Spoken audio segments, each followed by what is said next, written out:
تمہیں فرزند ملے گا۔ قال رب اجعل لي آية قال آيتك ألا تكلم الناس 3 أيام إلا رمزا واذكر ربك كثيرا وسبح بالعشي والإبكار۔ ترجمہ، عرض کیا ہے میرے رب میرے لیے کوئی نشانی مقرر فرما دے۔ اللہ نے فرمایا تیری نشانی یہ ہے کہ تم 3 دن تک لوگوں سے صرف اشارے سے بات چیت کر سکو گے، اور اپنے رب کو کثرت سے یاد کرو اور صبح و شام اس کی تسبیح کرتے رہو۔ قال رب اجعل لي آیہ، عرض کی اے میرے رب میرے لیے کوئی نشانی مقرر فرما دے۔ حضرت زکریا علیہ السلام نے حمل ٹھہر جانے کی صورت میں علامت ظاہر ہونے کا عرض کیا تاکہ اس وقت اور زیادہ شکر و عبادت میں مصروف ہو جائیں۔ اللہ تعالیٰ نے فرمایا تیری نشانی یہ ہے کہ تم 3 دن تک لوگوں سے صرف اشارے سے بات چیت کر سکو گے۔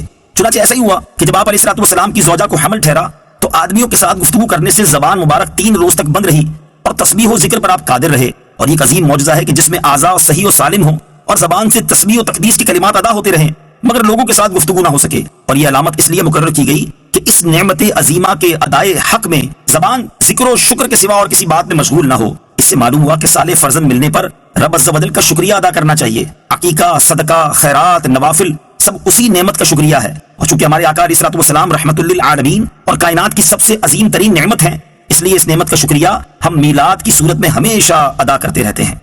وسبح بالعشي والإبكار، اور صبح و شام اس کی تسبیح کرتے رہو۔ اگرچہ ہر وقت تسبیح ہو تحلیل بہتر ہے، لیکن صبح و شام خصوصیت سے زیادہ بہتر ہے کہ اس وقت دن رات کے فرشتے جمع ہوتے ہیں۔ نیز آدمی کی صبح کی ابتدا اور انتہا اللہ تعالیٰ کے ذکر پر ہونی چاہیے۔ وَإِذْ قَالَتِ الْمَلَائِكَةُ يَا مَرْيَمُ إِنَّ اللَّهَ اصْطَفَاكِ وَطَهَّرَكِ وَاصْطَفَاكِ عَلَى نِسَاءِ الْعَالَمِينَ۔ ترجمہ، اور یاد کرو جب فرشتوں نے کہا اے مریم بے شک اللہ نے تمہیں چن لیا ہے اور تمہیں خوب پاکیزہ کر دیا ہے اور تمہیں سارے جہان کی عورتوں پر منتخب کر لیا ہے۔ ان اللہ اصطفاک، بے شک اللہ نے تمہیں چن لیا ہے۔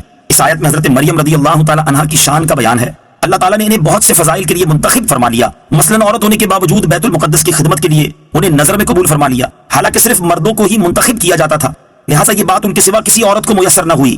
آپ رضی اللہ تعالی عنہا کے لیے جنتی رزق بھیجا گیا، حضرت زکریا علیہ السلام کو ان کا کفیل بنایا گیا، نیز اللہ تعالیٰ کی طرف سے انہیں یہ فضیلتیں فرشتوں کی زبان سے سنائی گئیں۔ مزید یہ کہ حضرت مریم رضی اللہ تعالی عنہا کو اللہ تعالیٰ نے گناہوں سے اور مردوں کے ان پر قدرت پانے سے پاکیزہ بنایا اور انہیں سارے جہان کی عورتوں پر فضیلت عطا فرمائی کہ بغیر باپ کے بیٹا دیا اور ملائکہ کا کلام سنوایا۔ یا مریم اقنتی لربک واسجدی وارکعی مع الراکعین۔ ترجمہ، اے مریم اپنے رب کی فرما برداری کرو اور اس کی بارگاہ میں سجدہ کرو اور رکوع والوں کے ساتھ رکوع کرو۔ یا مریم اقنتی لربک، اے مریم اپنے رب کی فرما برداری کرو۔ قنوت کے معنی فرما برداری کرنا بھی ہوتا ہے اور ادب سے کھڑا ہونا بھی۔ جب فرشتوں نے آپ رضی اللہ تعالی عنہا کو آیت میں مذکور حکم سنایا تو حضرت مریم رضی اللہ تعالی عنہا نے اتنا طویل قیام کیا کہ آپ کے قدم مبارک پر ورم آ گیا اور پاؤں پھٹ کر خون جاری ہو گیا۔ ذَلِكَ مِنْ أَنْبَاءِ الْغَيْبِ نُوحِيهِ إِلَيْكَ وَمَا كُنْتَ لَدَيْهِمْ إِذْ يُلْقُونَ أَقْلَامَهُمْ أَيُّهُمْ يَكْفُلُ مَرْيَمَ وَمَا كُنْتَ لَدَيْهِمْ إِذْ يَخْتَصِمُونَ۔ ترجمہ، یہ غیب کی خبریں ہیں جو ہم خفیہ طور پر تمہیں بتاتے ہیں، اور تم ان کے پاس موجود نہ تھے جب وہ اپنی کلموں سے قرعہ ڈالتے تھے کہ ان میں سے کون مریم کی پرورش کرے گا، اور تم ان کے پاس نہ تھے جب وہ جھگڑ رہے تھے۔ ذَلِكَ مِنْ أَنْبَاءِ الْغَيْبِ، یہ غیب کی خبریں ہیں۔ اس آیت میں فرمایا گیا کہ حضرت مریم رضی اللہ تعالی عنہا کا واقعہ غیب کی خبروں میں سے ہے۔ اس سے معلوم ہوا کہ اللہ تعالیٰ نے اپنے حبیب علیہ السلام کو غیب کے علوم عطا فرمائے ہیں۔ تمام انبیاء علیہ السلام کے واقعات جو قرآن و حدیث میں آئے سب غیب کی خبریں ہیں۔ اذ یلقون اقلامہم، جب وہ اپنی قلموں سے قرعہ ڈال رہے تھے۔